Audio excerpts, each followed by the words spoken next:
So November 15th, 2023 at 6:15 p.m., Hans Schmidt of Glendale, Arizona, was shot on the street while preaching the gospel. And Schmidt, he preached on the street every week for more than a year. But this night, it was different. All right? So this night, he said just enough to make somebody angry enough to go and shoot him. So for a lot of us, this is a shocking story. It's surprising. We don't like to hear it. Nobody likes to hear it. But it really shouldn't be that shocking. Jesus says it multiple times. If we are going to follow him, people are going to hate us. I'm hated by quite a few people. And a lot of people I don't even know hate me. Not because I've been awful to them, not because of things I've said to them, but because they don't like who I represent. So we've been talking about revival prep for the last few months. If you've been coming, you know every service we've done is about revival prep. Tonight's no different. So if we're going to usher in a revival here as a youth group, we have to come to the understanding that if we are going to represent Jesus, if we're going to see a revival, people are going to hate us. Yep. All right, so Jesus says in John 15:18 through 25, if you guys have a Bible, you can turn there with me. He says, if the world hates you, know that it has hated me before it hated you. If you were of the world would love you as its own. But because you are not of the world, but I chose you out of the world, therefore the world hates you. Remember the word that I said to you. A servant is not greater than his master, but if they persecuted me, they will also persecute you. If they kept my word, they will also keep yours. But all these things they will do to you on account of my name, because they do not know him who sent me. If I had not come and spoken to them, they would not have been guilty of sin, but now they have no excuse for their sin. Whoever hates me hates my Father also. If I had not done among them the works that no one else did, they would not be guilty of sin, but now they have seen and hated both me and my Father. But the word that is written in their law must be fulfilled. They hated me without a cause. Because nope, that's not part of the scripture. Father, we thank you for allowing us to do this. We thank you for allowing us to be here. I just ask that you anoint me to preach this message tonight. And more than anoint me, I ask that you anoint these kids tonight to hear it and take something away from it. Lord, let your word fill their hearts tonight. Lord, don't let anybody walk out of this room without being changed. God, help me to represent you. I love you. I thank you. In Jesus' name, amen. So, see, nowhere, and you can go back and reread it, it was John 15, 18 through 25. Nowhere in this passage does Jesus say they might hate you. Okay? He doesn't say they might hate you, but they will hate you. They will absolutely hate you. People will hate you for our belief in Jesus. A lot of you are probably asking yourself right now, why should they hate us? Why should these people hate us? That's the question I want to answer tonight, okay? So why are people going to hate us for being a follower of Jesus? The first reason is because you don't live. First point, Jonah. What? Jonah. Because you don't live like them. So throughout the Bible, we see that Jesus ate with sinners. But we also see that although Jesus sat and ate with them, he never lived like the sinners. What Jesus was doing is building relationships with these people that the religious elite counted as unworthy. By building those relationships, Jesus was able to impact their lives on another level. By building relationships with these people, Jesus was able to set an example that they could use to better their own lives. See, the problem is that people they hate us because we don't live like they do. Just like Jesus says, if we lived of the world would love us. Right? So if we went out and we did all these parties and we were drinking with them, the people that went to parties and the people that were drinking, they would love us. Right? If we were doing these sins, these sinners that also do these sins would love us. But because we choose to live apart from the world, because we choose to follow Jesus, and we say we're not going to be a part of that, we actually don't like that, and actually that stuff's wrong, because we live apart from the world hates us. Alright, it's not a if they hate us, it's not a maybe they'll hate us, it is a they do hate us. So So I want you to imagine, to help get this point across, I want you to imagine going to a car show in Mountain View, Arkansas. So we all know that in our area, it's all about lifted trucks and muscle cars, right? Everybody loves them. They love really, really loud, obnoxious trucks.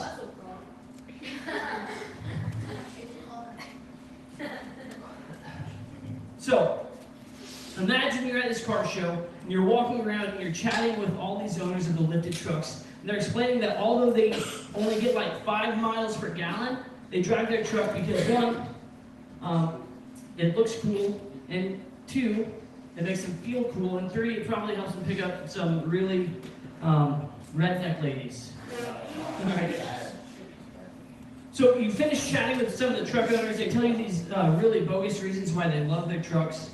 And you go and you begin to walk away, and eventually you come upon this huge crowd, and everybody in this crowd is screaming and throwing things. So you see this crowd, and they're angry, and you're like, why are they angry? So naturally, you want to go find out. When there's a fight at school, everyone's yelling fight. You don't run from the fight, you run to the fight. Same thing here. So you run to the crowd, you want to know what's going on. So you get a little closer, and because you're curious, and you want to know why everyone's angry, you begin to squeeze and weave in between all the people that are gathered in this crowd. You're weaving in, and then you get to the front. You get to the front of the crowd. And when you get there, you grow confused.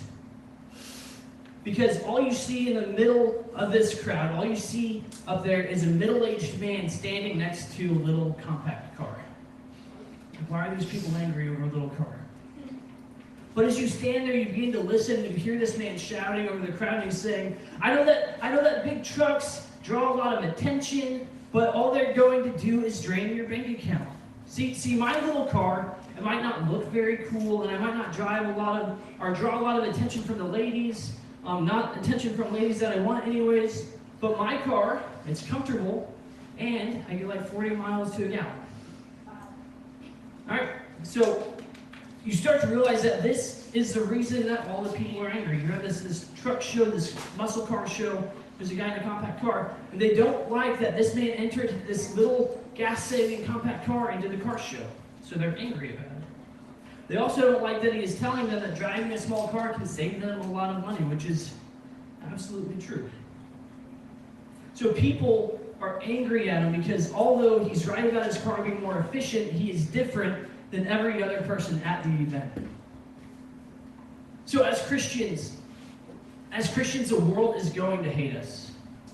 But instead of giving into the world and living like the world, we are to stand up for what we know is right and true. As Christians, we have to mark ourselves differently than the rest of the world. We have to model ourselves so closely to Christ that we begin to resemble him. Paul says, imitate me as I imitate Christ. We are all supposed to be where we can imitate Christ so closely that somebody can look at you and imitate you and start to look like Christ. We need to be a stepping stone. So most of you in this room tonight would be willing to stand up and profess that you're Christian, right? Because how many of you in here are Christian? Right? All of you should be willing to stand up in this room and say, yes, I'm a Christian. All of you just raise your hand saying, yes, I'm a Christian. But you have to be willing to do that outside of this room as well as you are in this room. All right? We can't continue to live as Christians in the church and then live like the world the rest of the time. When you leave today, you have to mark yourselves differently.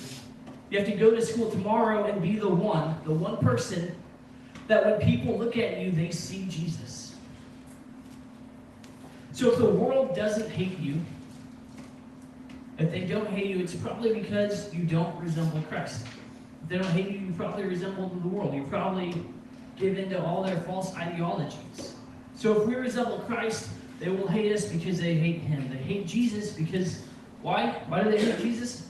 Because they don't really know Jesus. All right. Second point. Because they don't really know Jesus. All right? So some of you are probably thinking, if they knew Jesus, they wouldn't hate him. Right? How can you hate somebody you don't know is what Satan said. But if they knew him, they wouldn't hate him. And You're right in thinking that. See, the reason most people hate Jesus is because they don't truly know who he is. Just like Jesus says in verse 21, they don't know him who sent me. Which means they don't know God and in turn do not know who Jesus is. What a lot of people know about Jesus comes from false representations of him. So some of the people that hate Jesus grew up in the church and were hurt. You know, we hear church hurt. They don't realize that it wasn't Jesus that hurt them. It wasn't the church. It wasn't God that hurt them, but a person in the church that didn't represent him like they should have. Our failure to properly represent Jesus, our failure to properly represent him is leading people to believe that they hate a man that they do not know. They hate a God that they never had an encounter with. When in reality, if these people would meet Jesus, if they would meet God, if they would put some time into it, they would fall in love with him. See, when I was 15, Amanda and I, we started dating. All right, I was 15, she was 14. And Amanda had spent her whole life here in Arkansas and was extremely close to my dad's side of the family. Like it's almost like they were family themselves. So I moved to Arkansas when I was 12, and about a year after moving, my dad's side of the family began to look at us as the black sheep of the family. Okay? And there's always that honeymoon period. I moved there, they loved us, and then after about a year, they were like, I don't want anything to do with you. Please stop talking to us. Get away from us. So they didn't want anything to do with us. They barely invited us to events. They didn't like us, and I never really knew why. Anyways, as I was saying, when Amanda and I first started dating, when I was 15, my aunt and cousins absolutely hated it. They did not like that we were dating. They were close to her. They hated me. I remember getting a message one day telling me that Amanda needs to leave me because I do drugs and I was never going to amount to anything. And all kinds of other crazy things that they were saying about me, which I was super confused because never in my life had I ever touched drugs. Even now, I've never touched a drug, and I didn't even like to take prescription medicine. So I didn't know where this was coming from. Like, how can I be a drug addict if I've never touched a drug in my life? So years go by, and I started attending these family functions with Amanda, and they start to warm up to me. Okay, my family's starting to like me. And I remember it was on New Year's Eve, we were having a game night at my aunt's house, the same one that told me that we need to break up and that it was awful. That same aunt, we were at her house on New Year's Eve, and some of my cousins were talking about how crazy they used to be as teenagers. Parties all the time and drink and do drugs and I guess we won't get too detailed, but they were crazy. And before I had a chance to talk about my teenage years, my aunt stopped the conversation and said, Timmy, I don't even want to know what drugs and crazy stuff that you were into when you were a kid. That's when I was finally able to explain to her I had never touched or used a drug in my life. And honestly, still to this day, I don't think she believed me because she had it built up in her mind that I had done all these crazy things. But because of false rumors that were spread about my family when I was a kid, my aunt spent years hating me and trying to convince Amanda to break up with me. See, when she finally got to know me, when she finally got to see who I really was, she realized that it wasn't me that she hated, but a false representation of who I was. Does that make sense? Yeah. So, it will never be possible to clear up all the lies that have been told about Jesus. Like, you're never going to do it. Even when you get the opportunity to sit down with somebody that's believed all these crazy things, even when they want to listen to you, even when you get that opportunity to sit with them and tell them that what they believe is a lie, a lot of them still won't believe it because it's been so ingrained in their head for so long that they don't want to believe what you're saying to them. So while we can't change the minds of every person, what we can do is we can set the example and teach the truth of who Jesus is in the way that we live our lives. So going back to the previous point, when we go to school tomorrow, when you go to school tomorrow, you have to model yourself so closely to Jesus that you don't have to tell them the truth because they see the truth. You have to be such a great representation of Jesus that they don't believe the lies. But sometimes, even when people see the real Jesus, they will still hate you. Because they hate the truth. And what did you do if you're representing Jesus? You speak the truth. Alright? Third point. They don't like you because you spoke the truth.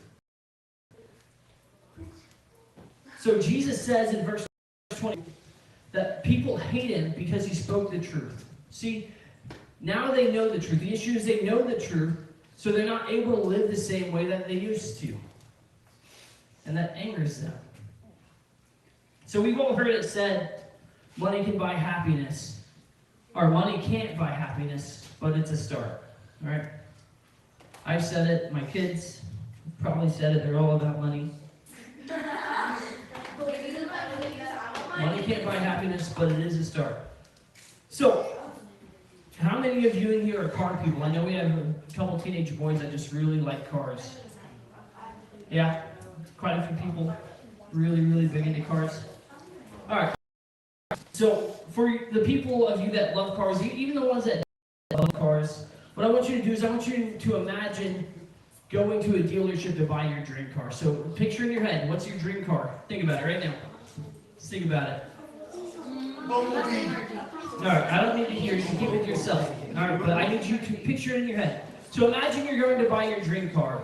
You've been at the car dealership looking around for hours and hours, and then finally you settle on the nicest car on the lot, which is your dream car. Hopefully it's not a piece of junk. All right, the nicest car on the lot. Nicest car on the lot. So I don't know what the nicest car is in your opinion. I don't know what your dream car is, but for my kids, they often talk about Lamborghinis and Teslas.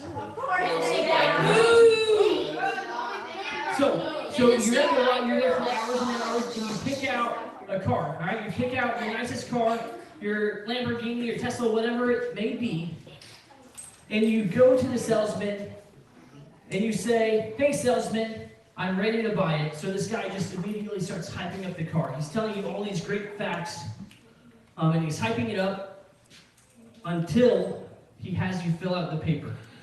All right? Because when you go to a dealership to buy a car, paperwork. All right?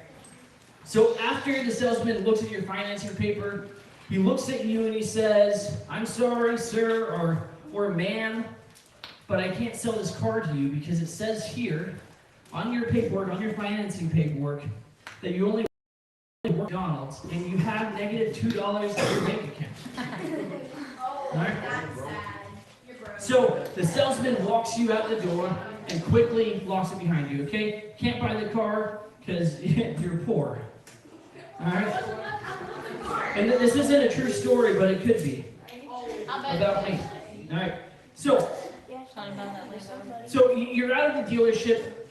He's told you you can't buy it, and of course this makes you angry because for some reason you have built this illusion in your head that you can buy whatever car you want, and hearing the truth has hurt you. Because now not only are you without your dream car that you spent hours and hours picking out, but the salesman has also shattered the lie that you've been telling yourself for so long. Yeah, I can afford this car. You can't afford that car. You can't even afford ramen.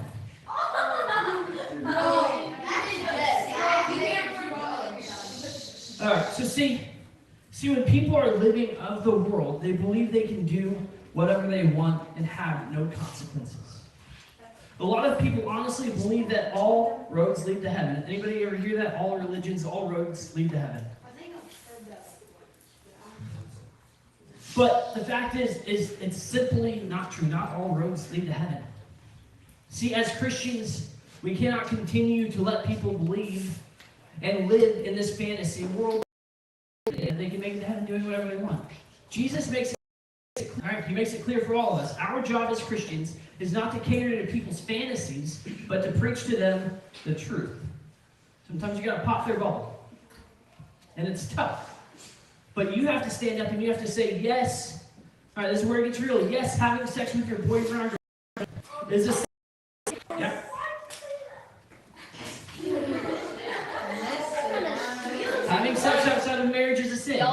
But also, watching porn is a sin. This is why we don't need middle school in here. Watching porn is a sin.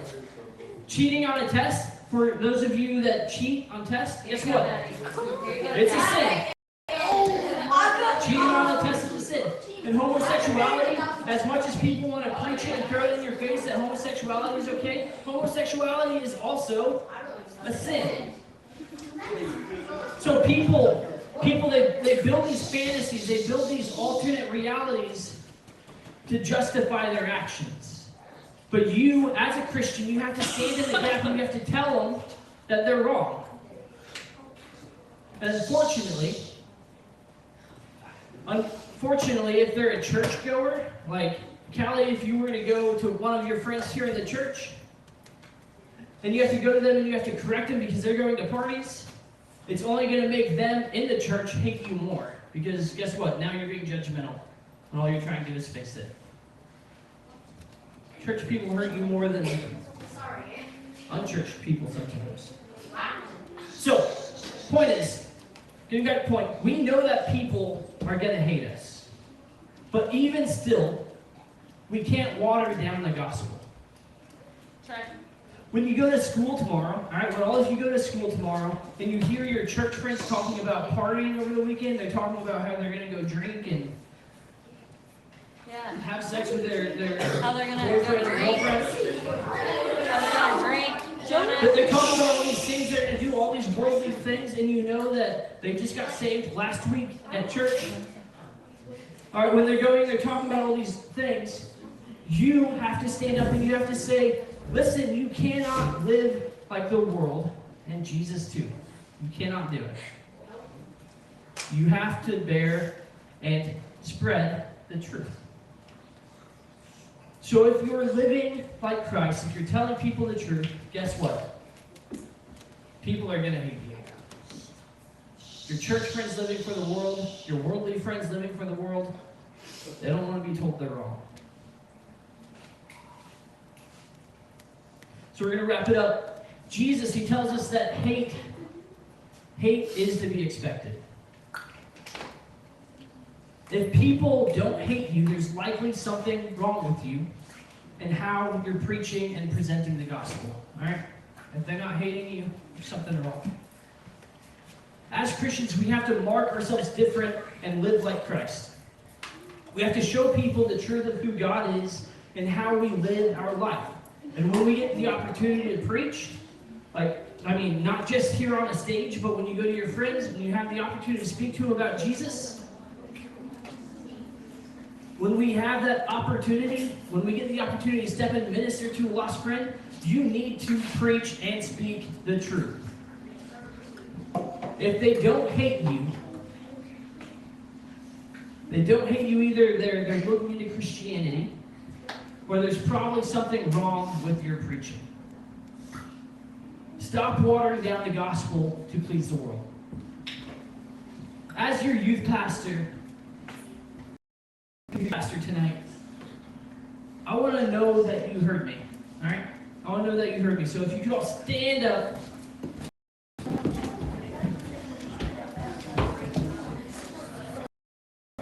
If you heard me tonight, as your youth pastor, you've heard that we're going to be hated. We have to speak the truth no matter what. We have to live the truth. We have to do all these things. If you heard me, you are ready and willing to be hated for Jesus by preaching the truth, will you lift your hand? You are ready for that. You're ready to bear the truth. You're ready to be hated. All right, great. You guys are ready to be hated? What I want you to do is I want you to fill this altar tonight. And I want you to just reach out to God. Ask God to give you the boldness to go out and be willing to be hated. All right, fill this altar all across the room. If you have your hand raised, go ahead and fill the altar.